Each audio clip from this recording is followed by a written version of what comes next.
Les fidèles sont déjà nombreux à se recueillir. Les reliques de Sainte Thérèse et de ses parents, Saint Louis et Sainte Zélie, sont arrivées ce lundi soir à la cathédrale Saint-Julien.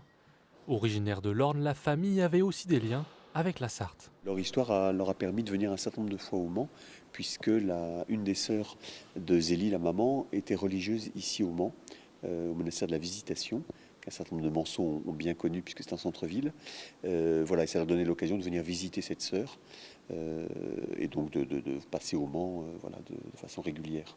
Devenue populaire avec la publication de ses écrits en 1898, Sainte Thérèse est aujourd'hui connue dans le monde entier.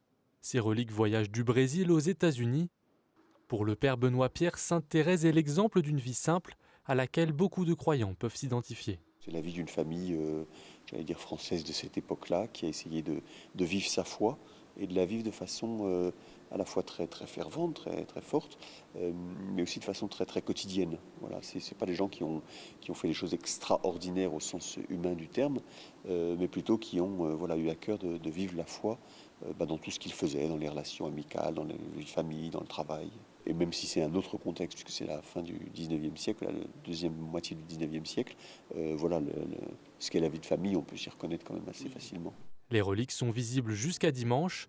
Elles quitteront exceptionnellement la cathédrale pour être accueillies à Connerré ce vendredi.